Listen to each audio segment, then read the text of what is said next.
contradictory ideas. However, anything that is racist, intolerant, or otherwise will be immediately removed. We do not apologize for this, as the community as a whole has agreed on a policy of love, peace, and respect. Yeah. Chop. How's that, everyone? This is my first time I had an opportunity to come down here to Parade Square, and I want to thank you for making me feel welcome. Also, I want to thank you very much for having me part of this conversation, because what went on Facebook is very unfortunate. I just want to tell you that within the Nova Scotia Federation of Labour, which I sit as the Vice President, Representative of Workers of Color and Aboriginal people, and we're on this here consensus sort of team building exercise where everybody knows that we're all equal, right? And everybody do respect each other. And I want to let you know that your message will be carried back to the Nova Scotia Federation of Labour Convention for anybody that may have seen that and might be thinking down about it, that I will speak at it at the mic and I will tell everybody, no, that's not what the movement's about, and they don't condone such comments. So thank you very much for this. Thank you.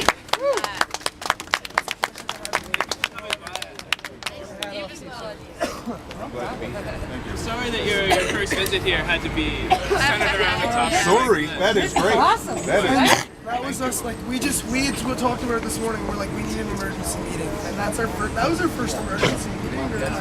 But it was the kind of thing that needed to be dealt with now, but doing it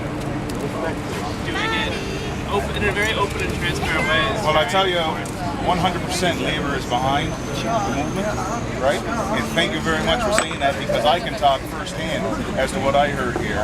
Yeah, if anybody has any comments about what was on Facebook, and I don't know what it was, but thank you very much. In rebuilding community ties and the support networks of that extended family that the community ought to be, and by doing so we can really work on issues like poverty and mental health and unemployment and all those other things. I've heard many times in the past that poverty isn't about not having money, poverty is about not having support. And so there's that element of what we're doing that I think is really obvious. The other aspect, and the reason why it seems like we're kind of not focused, is because almost all of the issues traditionally handled by individual activist groups, like poverty, like environmental awareness, like corporate greed and political corruption and so on and so forth, those all really have kind of a root cause. And I mean, our 99% to 1%, I think really addresses that, because the issue generally comes down to the fact that fewer than 1% of the human population, the global human family, owns and controls just about everything. And that 1%, they are international. They are not constrained by borders. They are not constrained by national laws. They're not constrained by a whole lot of law. So they have the ability to have strings in every country and to pull those strings and to change regulations and to lobby for the ability to mismanage the environment, mismanage resources. So I wouldn't say that we're unfocused, and I wouldn't say that we don't have any demand. As new people join the group and other people leave, it is going to be kind of fluid in that sense. So.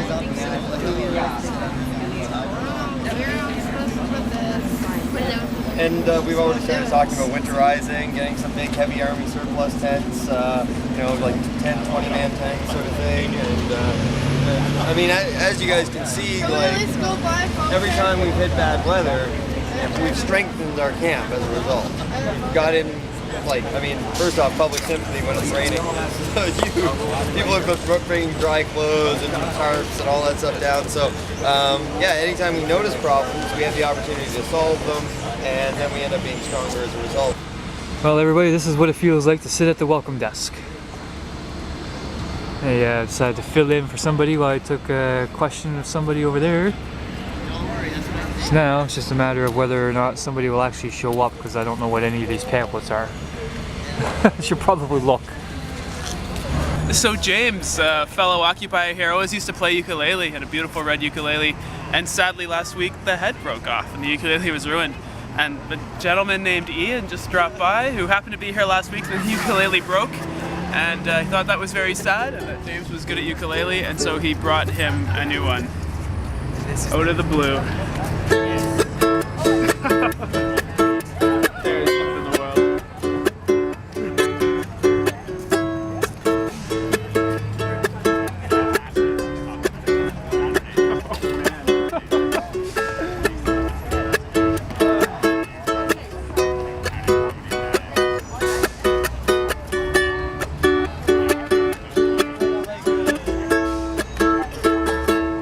creepy tune, but It's awesome. it's excellent.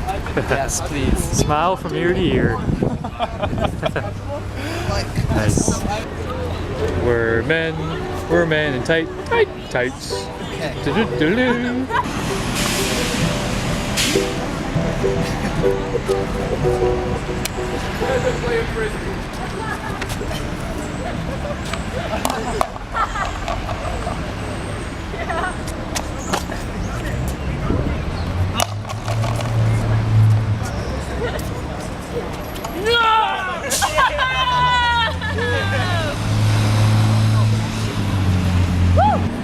Hey folks, this is David Williams. He's been coming down here and running some free school events.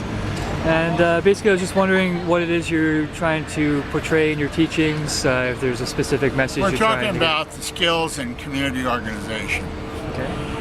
How to make the organization grow, how to deal with internal issues, conflicts, ways to make the organization more efficient, ways to care about each other, ways to deal with our feelings, and ways to remain nonviolent and take direct action that is nonviolent.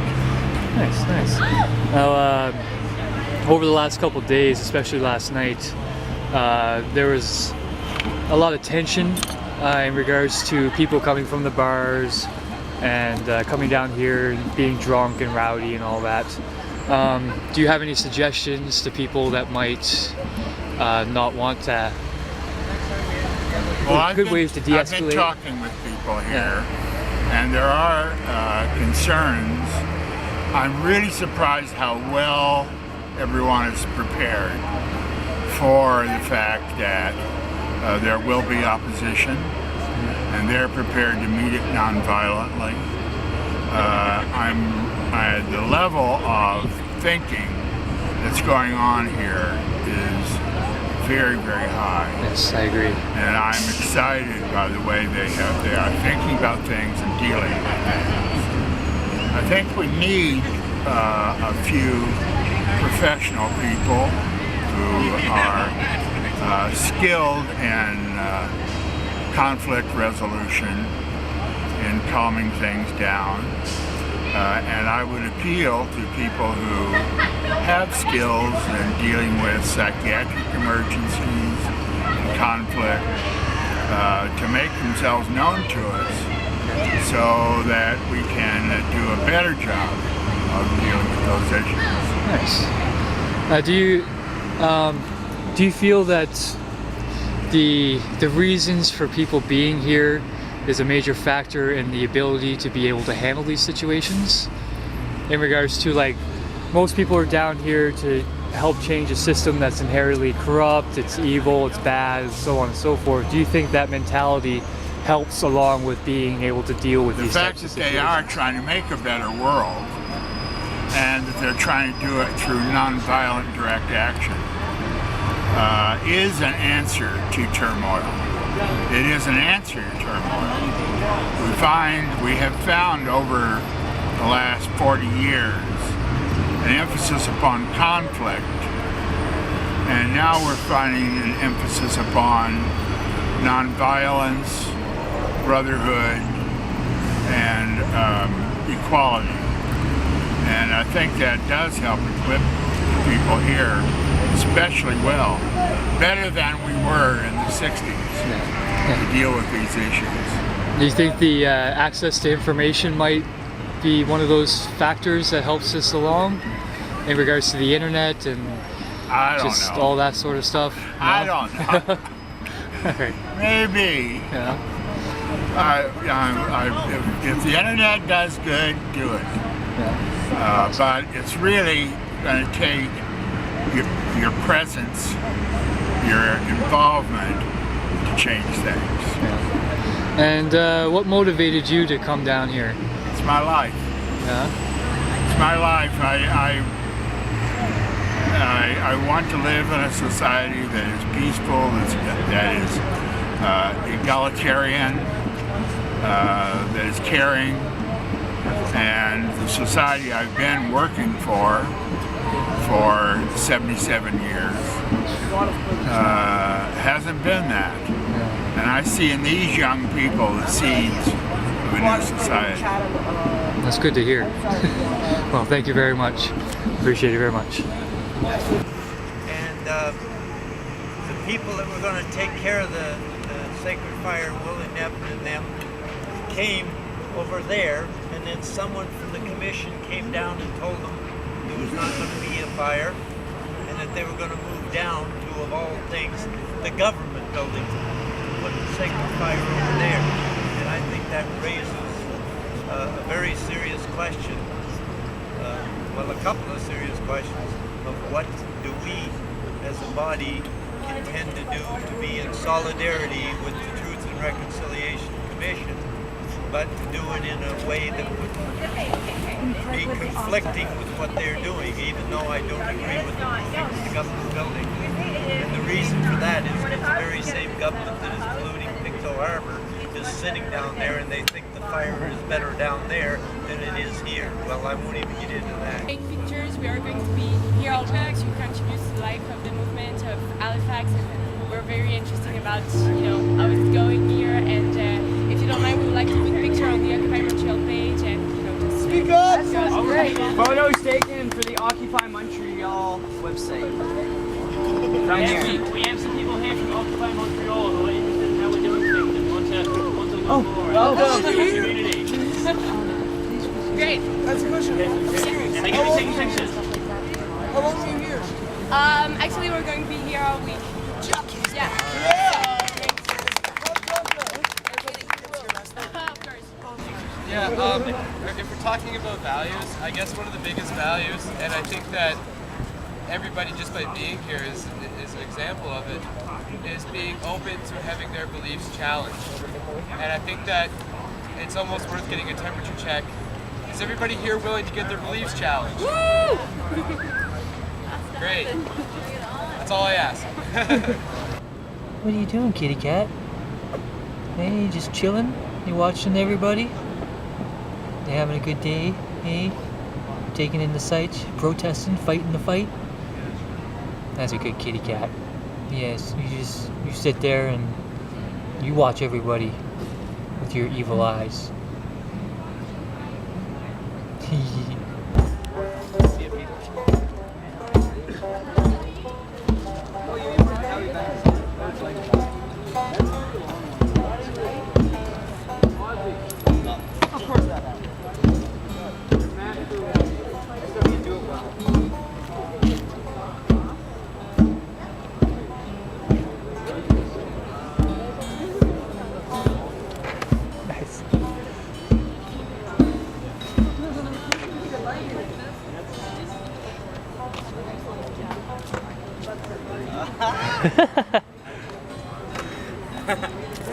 you get the foot one yet? I've done it. Yeah, it's hard to get like the hook on your foot.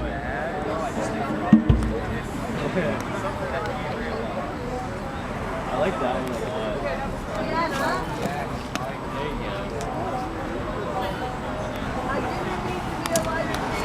It's hard to get like the hook right. It really is.